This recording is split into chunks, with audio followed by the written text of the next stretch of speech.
Hello friends, welcome to our YouTube channel. Friends, मेरा नाम आशुतोष नायक है। मैं आज आप लोगों के साथ डिस्कस करने वाला हूँ बजट 21-22 में गवर्नमेंट ऑफ इंडिया ने काफ़ी सारे चेंजेस किया हुआ है टैक्स स्ट्रक्चर में। दोस्तों, डायरेक्ट टैक्स में एक बहुत ही बड़ा चेंजेस किया हुआ है। दोस्तों, पहली बार इंडिया की टैक्स स्ट्रक्चर में ऐसा बदलाव कभी भी नहीं हुआ है। पहली बार जो दोस्तों एक बहुत ही बड़ा चेंजेस आया है टीडीएस की सेक्शन में। दोस्तों, टीडीएस की सेक्शन 194 क्यू के बारे में मैं आज आप लोगों के साथ डिस्कस करने वाला हूं। दोस्तों, ये जो सेक्शन कहता है, इस सेक्शन के अंतर्गत आपको परचेज ऑफ गुड्स में टैक्स डिडक्ट करना पड़ेगा। दोस्तों, टीडीएस यहाँ पे डिडक्ट हो रहा है परचेज ऑफ गुड्स, जो कि हम कभी भी मतलब गुड्स के ऊपर टैक्स कभी भी हमने डिडक्ट नहीं किए हैं। दोस्तों, टीडीएस के अंतर्गत, जो कि टीडीएस हमेशा सर्विस के ऊपर एप्लीकेबल होता था। तो अभी हम क्या फेस कर रहे हैं दोस्तों, गवर्नमेंट ऑफ इंडिया ने कह दिया है कि आप कोई भी गुड्स परचेज करोगे तो उस पर टीडीएस की प्रोविज़न आ चुका है। दोस्तों, तो टीडीएस की जो एक नया सेक्शन इंसर्ट किया हुआ है, सेक्शन 194 क्यू। दोस्तों, ये 194 क्यू आने के बाद, इम्प्लीमेंट होने के बाद हमारी जो करंट सिनेरियो में क्या चेंजेस आएगा दोस्तों, उसके बारे में मैं कंप्लीट इन्फॉर्मेशन आपको देने वाला हूँ। तो चलो दोस्तों, वीडियो के एंड तक बने रहिए। फ्रेंड्स, हम लैपटॉप की स्क्रीन पे आ चुके हैं। यहाँ पे हम एग्जाम्पल के साथ समझेंगे कि जो दोनों सेक्शन है 194 क्यू और सेक्शन 206 से 1H की जो डिफरेंसेस क्या है दोस्तों। एक्चुअली इसकी जो नया सेक्शन लाने का मतलब क्या है गवर्नमेंट का। तो चलो दोस्तों, एग्जाम्पल के साथ समझ लेते हैं कि ये दोनों सेक्शन की डिफरेंसेस क्या है। फ्रेंड्स, आपको यहाँ पे दिख रहा है, यहाँ पे मैंने दोनों सेक्शन की डिफरेंसेस की एग्जाम्पल दिया हुआ है। यहाँ पे पर्पज क्या है दोस्तों दोनों सेक्शन की। यहाँ पे सेक्शन 194 मेरा tax to be deducted TDS में फॉल कर रहा है। ये दोस्तों टैक्स टू बी कलेक्टेड, ये मेरा सेक्शन 206 जो है टीसीएस की प्रोविजन को फॉल कर रहा है। इसकी दोनों की एप्लीकेबिलिटी क्या रहेगा दोस्तों। ये जो एप्लीकेबिलिटी 194 क्यू बायर के ऊपर रहेगा और सेक्शन 206 जो है दोस्तों यहाँ पे सेलर के ऊपर रहेगा। काउंटर पार्टी क्या रहेगा, रेसिडेंट सेलर के ऊपर रहेगा और सेक्शन 206 के लिए रेसिडेंट बायर के ऊपर रहेगा। ट्रिगर पॉइंट क्या रहेगा, ये दोनों के लिए सेलर और बायर के लिए जो थ्रेशोल्ड है ये दोनों के लिए सेम है। यहाँ पे आप देख पा रहे हैं, यहाँ पे दोनों के लिए 10 करोड़ और 10 करोड़ की थ्रेशोल्ड है। ये कब से इम्प्लीमेंट होने वाला है, ये जो है 194 क्यू जो है दोस्तों, ये 1 जुलाई 2021 से इम्प्लीमेंट होने वाला है। और ये जो सेक्शन है वो ऑलरेडी इम्प्लीमेंट हो चुका है, ये हम फॉलो करते आ रहे हैं 1 अक्टूबर 2020 से। टाइमिंग ऑफ डिडक्शन, ये जो टीडीएस हम डिडक्शन करेंगे ये कब करेंगे, पेमेंट और credit which ever is earlier. जब हम पेमेंट करेंगे उस टाइम हम टीडीएस काटेंगे, और हमें कोई पहले बिल आ जाता है या कोई एडवांस पेमेंट करते हैं तो उस टाइम भी हम टीडीएस की प्रोविजन को ऑप्ट करेंगे। यहाँ पे दोस्तों, यहाँ पे सेक्शन 206 के तहत हमें क्या करना पड़ेगा, रिसिप्ट के बेस पे हम टीसीएस कलेक्ट करेंगे। एडवांस की प्रोविजन दोनों के लिए सेम है। जब वो एडवांस ट्रांजैक्शन होगा दोनों के लिए हमें टीडीएस और टीसीएस की एप्लीकेबिलिटी यहाँ पे रहेगा। दोस्तों रेट जो है यहाँ पे लगभग दोनों का रेट सेम है। यहाँ पे 0.1% है और यहाँ पे भी टीसीएस की केस में 0.1% है। बट यहाँ पे करंट जो टैक्स रेट चल रहा है due to COVID pandemic, government ने रिलैक्सेशन दे रखा है 0.075%। यहाँ पे दोनों सेक्शन की जो परसेंटेज है दोस्तों यहाँ पे सेम है। यहाँ पे ये देख के समझ में आ रहा है कि ये जो दो सेक्शन गवर्नमेंट ने बताया है ये दोनों आपस में इंटरलिंक है।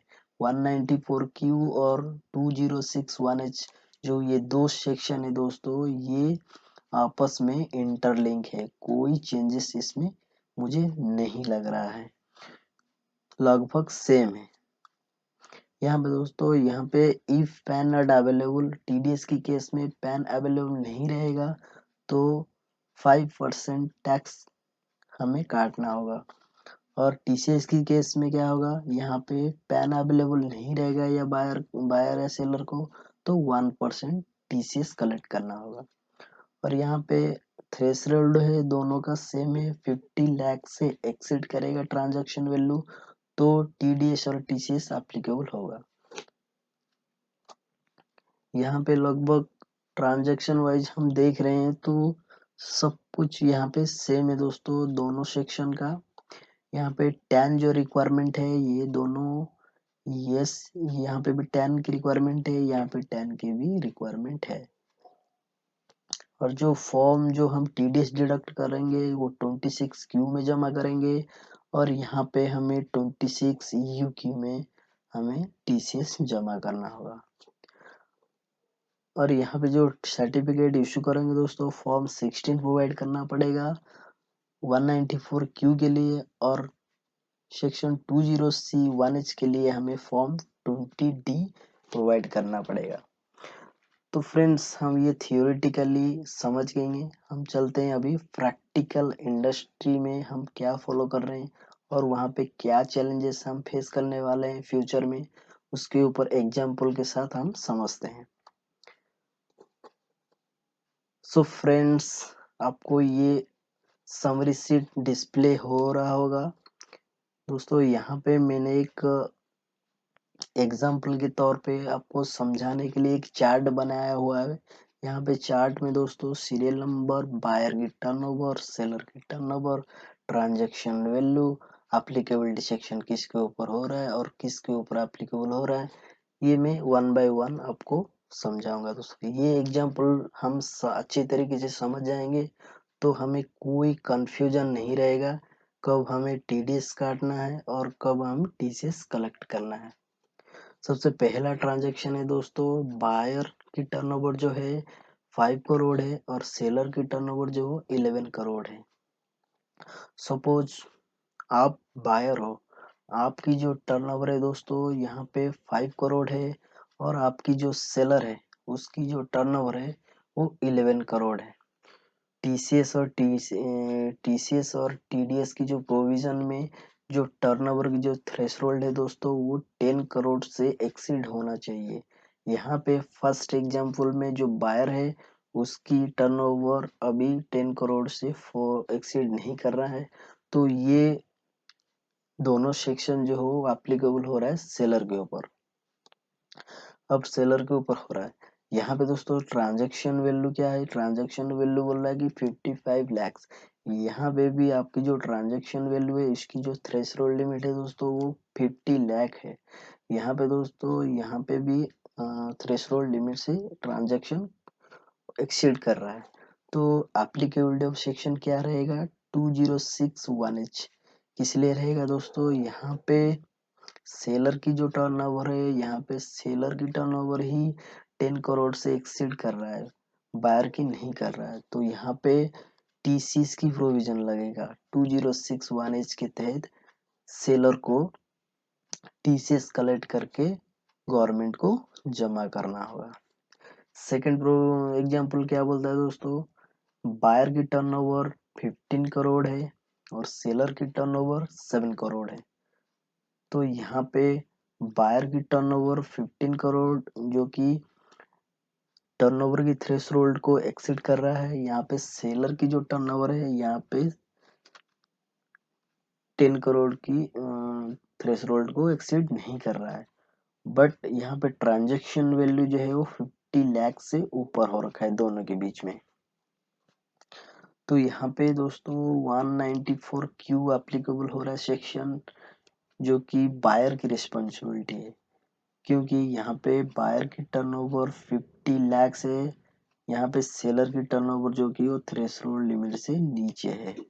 तो इसीलिए यहाँ पे सेक्शन एप्लीकेबल हो रहा है बायर के ऊपर, वो 194 क्यू में टीडीएस डिडक्ट करके गवर्नमेंट को डिपॉजिट करेगा।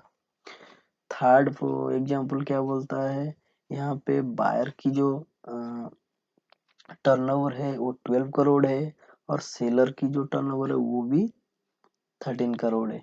दोनों यहाँ पे थ्रेशोल्ड लिमिट से एक्सीड कर रहे हैं, तो यहाँ पे प्रोविजन क्या होगा, और इसकी जो ट्रांजैक्शन है वो 54 लाख से की ट्रांजैक्शन है। तो यहाँ पे जो सेक्शन एप्लीकेबल होगा 194 क्यू, जो कि रिस्पॉन्सिबिलिटी बायर करेगा।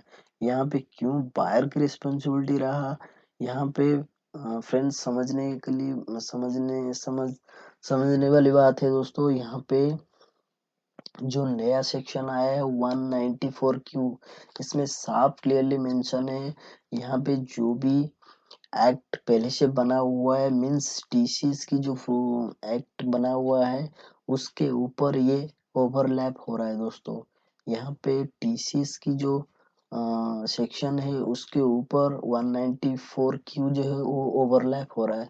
तो यहाँ पे दोनों थ्रेशोल्ड लिमिट से ऊपर जा रहे हैं, तो यहाँ पे आपको 194 क्यू में टीडीएस डिडक्ट करके बायर की रिस्पॉन्सिबिलिटी उसको गवर्नमेंट को टीडीएस जमा करवाना। फोर्थ एग्जांपल यहाँ पे बायर की टर्नओवर 7 करोड़ है और सेलर की जो टर्नओवर 5 करोड़ है। यहाँ पे दोस्तों लेफ्ट साइड हमेशा आप खुद अपने को मान के चलिएगा, तभी आपको समझ में आएगा। ये हमेशा कंफ्यूजन नहीं होना है, आपको हमेशा बायर ही रहना है। यहाँ पे जो भी एग्जांपल मैं आपको दे रहा हूँ, ये हमेशा आप समझ लो कि आप बायर हो, वन साइड चलना हमेशा आपको। तो आपकी जो टर्नओवर है आपका 7 करोड़ है और आपकी सेलर का जो है वो 5 करोड़ है और उसकी ट्रांजैक्शन वैल्यू जो है वो 58 लाख है। यहाँ पे सेक्शन एप्लीकेबल नहीं हो रहा है। क्यों नहीं हो रहा है सेक्शन एप्लीकेबल यहाँ पे? यहाँ पे दोनों बायर और सेलर, इनकी दोनों की टर्नओवर 10 करोड़ से नीचे है, तो यहाँ पे टीसीएस और टीडीएस की सेक्शन एप्लीकेबल नहीं हो रहा है। फिफ्थ एग्जांपल समझते हैं। फिफ्थ एग्जांपल में बायर की जो टर्नओवर है वो 12 करोड़ है और सेलर की जो टर्नओवर है वो 15 करोड़ है, बट ट्रांजैक्शन वैल्यू जो है वो 45 लाख है। यहाँ पे भी सेक्शन एप्लीकेबल नहीं हो रहा है। क्यों नहीं हो रहा है? ये दोनों जो है टर्नओवर थ्रेशोल्ड को क्रॉस कर रहे हैं, बट टीसीएस और टीडीएस की जो ट्रांजैक्शन वैल्यू है जो 50 लाख से ऊपर की ट्रांजैक्शन के ऊपर ये सेक्शन एप्लीकेबल हो रहा है, बट यहाँ पे जो ट्रांजैक्शन है वो 45 लाख का है ड्यूरिंग द ईयर। सो इसमें भी इसीलिए सेक्शन एप्लीकेबल नहीं हो रहा है। तो आशा करते हैं दोस्तों आप सभी पॉइंट को समझ गए होंगे कि कौन से ट्रांजैक्शन में हमें टीडीएस काटना है और कौन सी ट्रांजैक्शन में हमें टीसीएस कलेक्ट करना है। आशा करते हैं आप सभी पॉइंट को समझ गए होंगे कि ये कंफ्यूजन कहीं नहीं होगा कि आप कब टीसीएस काटना है और कब टीडीएस काटना है और कब टीसीएस कलेक्ट करना है। तो फ्रेंड्स ये वीडियो आपका अच्छा लग रहा है तो हमारे चैनल माई सिंपल नॉलेज नीचे दिए गए रेड बटन को क्लिक करके सब्सक्राइब कर दीजिए और साथ में बेल आइकन को भी दबा दीजिए, ताकि इनकम टैक्स, जीएसटी और एडवांस एक्सेल की जो भी लेटेस्ट वीडियो चैनल में अपलोड किया जाएगा उसकी नोटिफिकेशन आप तक पहुंचते रहे। Thank you for watching, see you next time next video, till then bye bye, take care.